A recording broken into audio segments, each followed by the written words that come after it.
और दोस्तों, मैं आपका दोस्त सोनू शर्मा इस वक्त मौजूद हूँ सिरसा के शाह सतनाम जी चौक पर। और साथियों, मेरे आने का कारण ये है क्योंकि साथियों, ठगी के नए नए तरीके आजकल सातिर द्वारा अपनाए जा रहे हैं। और साथियों, ठगी के शिकार इस बार राजस्थान के पास गांव मलसीसर के रहने वाले हमारे 7 व्यक्ति मौजूद हैं। उनके साथ ठगी हुई है और ठगी करने के लिए बादरा से उनको सिरसा बुलाया जाता है और सिरसा बुलाकर 13,000 रुपये ठगे जाते हैं और इनको अकेला छोड़कर वो व्यक्ति फरार हो जाता है। पूरी कहानी क्या है जानते हैं। नमस्ते जी। वो व्यक्ति आया, मेरे से पूछा दलबीर का मकान यही है, उनके ट्रैक्टर है। मैं को है जी। मैंने इनको बुलाया घर पे, है क्या, तो बुला के फिर वो इनसे बात की किराए की, ट्रैक्टर की। तो किराया करोएगा को वो कहने लगा, फिर ये बात करके आप श्री के अंदर जो भी किराए की बात थी, उसके बाद में हमारे को ये सरसा ले आए। सरसा ले आने के बाद में वो पैसे लिए, कंप्रेसर कर लेगा कोई, क्या पता क्या करता है ट्रैक्टर के अंदर। आप बताएं जी पूरी बात, क्या नाम है? देखो जी, मेरा नाम मोहम्मद हनीफ है। मैं गाड़ी ड्राइवर हूँ। इनको लेके आया हूँ यहाँ पे। इनकी डील ये हुई थी वहाँ पे, वो ट्रैक्टर किराए के लिए इनसे संपर्क किया कि दलवीर का मकान यही है क्या। इनसे मिले, यानी अब्दुल से।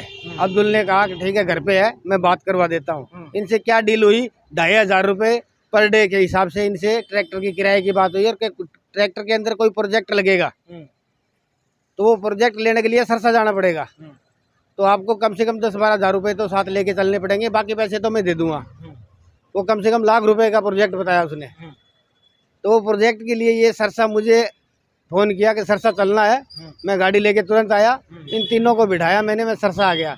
सतनाम चौक से निकलते ही बाबा, ये है रामदेव बाबा की दुकान, इन दुकान पे वो घुसे, बलदेव बाबा की। तो यहाँ ग्रिल पे है, वापस आ गए और बंदे ने कहा कि कुछ पैसे दो मुझे। तो इन्होंने पूछा कितने पैसे दें, डिवाइडर की जो ग्रिल है ना इस पे। तो उन्होंने कहा 10,000 रुपये दो। इन्होंने 10,000 की जगह 13,000 रुपये उसको दे दिए। 3,000 रुपये और उसने ले लिए, इनके पास में थे कि वो भी मुझे दे दो, आगे हम आपको वापस दिलवा देंगे। थोड़ी दूर आगे और चलने के बाद में रंधावा ट्रेडिंग कंपनी कोई किराना स्टोर है, दुकान है, वहाँ पे वो पतली गली जाती है। उस गली के पास में मेरे को उसने कहा कि थोड़ी 1 मिनट ब्रेक लो, मैं अभी आया।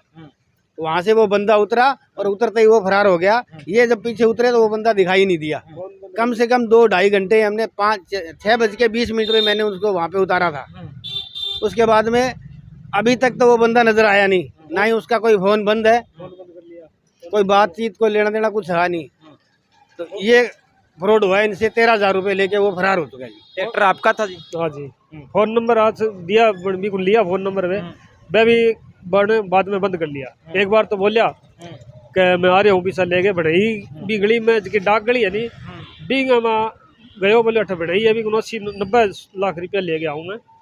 गैल पीछे भी गया, पहले किसी गली नुक्कड़ में कोई गायब हो गया वो। नहीं, आपको क्या सपने दिखाए गए भी? सब सिरसा में क्या प्रोजेक्ट चल रहा है, क्या सपने दिखाए गए? सरसा का इनको कोई सपना नहीं दिखाया। उनको सरसा के लिए तो इसलिए था, जियो कंपनी के तार पाइप बिछती है जमीन के अंदर, उसके में अंदर तार डलेंगे प्रेशर से। तो वो कंप्रेसर लेने के लिए आए थे। एक्स्ट्रा कंप्रेसर सीएल गलेगा, वो प्रोजेक्ट लगेगा 70 लीटर का, वो भी। और कुछ सामान अलग सा पंप लगेंगे उसमें जो ज्यादा प्रेशर दे सके, वो भी मेरे 65,000 का सामान आएगा, वो मैं लूँगा। और ये पैसे 17,000 के लगभग लमसम वो टंकी आएगी 70 की, सीएनजी कंपनी की बता रहा था। और गाड़ी में रास्ते में उसका नंबर लिए थे, वो नंबर एक बार तो मैंने उठाया, बोले आ रहा हूँ, पैसा लेके आ रहा हूँ मैं। उसके बाद में वो नंबर बंद कर दिया उसने। नहीं, वो व्यक्ति जैसे आपके पास आया, उसने ये क्या बात कही भी सिरसा में कोई प्रोजेक्ट चल रहा है सीएनजी का?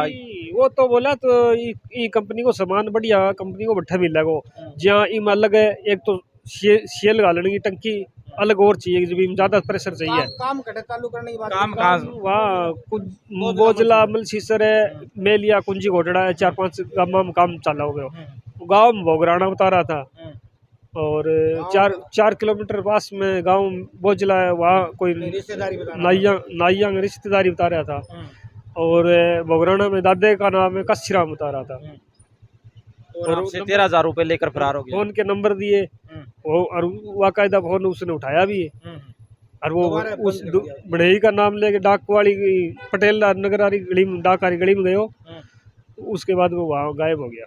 अब आप शासन प्रशासन से क्या मांग करना चाहते हो? वो प्रशासन ने जा कर के एप्लीकेशन लगाई है साहब, उसी को कोर्ट में तो अभी तक लगाया नहीं केस। वो एप्लीकेशन पर क्या कार्रवाई होती है, अगर वो 5 दिन देख लेते हैं, उसके बाद में कोर्ट में वो डाल देंगे केस। उसमें कार्रवाई होगी कि नहीं होगी वो हमको क्या पता सर। अब उसके नंबर बता रहा हूँ मैं आपको, उसके नंबर है 70 56 73 38 08। ये नंबर है, ये नंबर है जी। ये सिम यानी जैसे कॉलर टून पे देखते हैं तो हरियाणा की आ रही है। हरियाणा की है। हाँ, और बाकी वो रहने वाला बता रहा है अपना राजस्थान का, भोगराना, जो नौर तहसील के अंदर पड़ता है। ये नंबर है जी 70 56 73 38 08।